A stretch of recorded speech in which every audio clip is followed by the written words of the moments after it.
Time travel ایک ایسی theory ہے جو آج سے 47 سال پہلے ایک چپ میں تمام دنیا کے حالات بند کر کے بھیج دی گئی۔ خلا میں آج بھی وہ موجود ہے۔ جب دنیا مکمل طور پہ ختم ہو جائے گی اور کوئی انسان بھی باقی نہیں رہے گا، ہو سکتا ہے ٹائم ٹریول کے ذریعے دنیا کا کوئی کسی اور خطے کا باسی یہاں آئے اور آ کے ہمارے حالات دیکھنے کے لیے اس ٹائم ٹریول میں سفر کرے۔ اسی طرح ہمارے پاس بھی ایک چپ ہے جو 1400 سال پہلے ہمارے نبی صلی اللہ علیہ وسلم نے ہمیں دی، تو آج ہم اس کے ذریعے چلتے ہیں، ٹائم ٹریول میں سفر کرتے ہیں اور دیکھتے ہیں کہ ہم کہاں پہنچتے ہیں۔ یہ کیا میں فرعون کے دربار کے پاس موجود ہوں؟ فرعون کا دربار لگا ہوا ہے، چلیں چل کے دیکھتے ہیں کہ یہاں کیا ہو رہا ہے۔ بادشاہ سلامت، آپ کو یاد ہے کہ آپ کے آباء و اجداد نے مصر کی حکومت میں اللہ کے نبی حضرت ابراہیم علیہ السلام جب اپنی اہلیہ سارہ کے ساتھ سفر کر رہے تھے اور یہاں کے سرکش بادشاہ نے حضرت سارہ کو لونڈی بنا لیا، تو وزیر اس بات کا مجھ سے کیا تعلق؟ دیکھیں بادشاہ سلامت، حضرت سارہ کو تو اللہ نے محفوظ رکھا، مگر آپ کو یاد ہے کہ حضرت ابراہیم نے آپ کی حکومت کے متعلق کیا پیشن گوئی کی تھی؟ کیسی پیشن گوئی؟ وزیر کھل کے بیان کرو۔ میں یہ سارا منظر اپنی آنکھوں سے دیکھ رہی تھی۔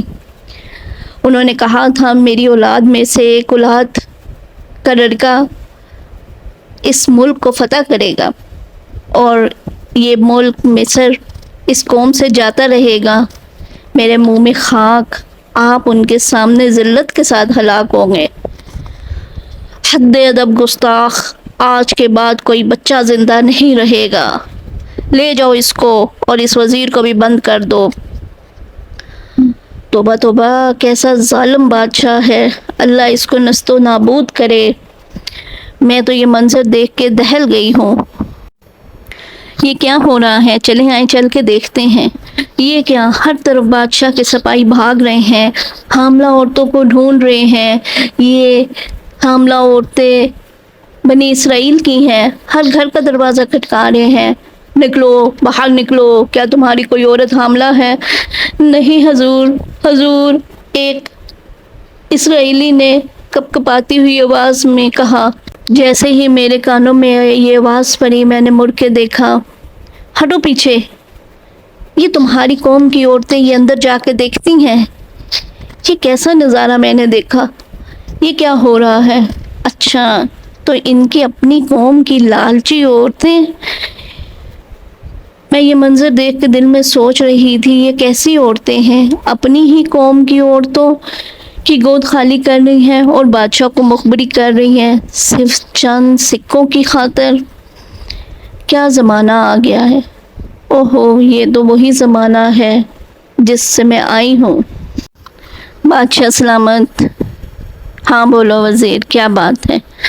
بادشاہ سلامت، ہم نے بنی اسرائیل کے ہزاروں بچوں کو قتل کر دیا ہے، لیکن ہمیں ڈر ہے کہ اگر یہ تمام بچے قتل ہو گئے تو پھر ہمارے کام، ہماری خدمت کون کرے گا؟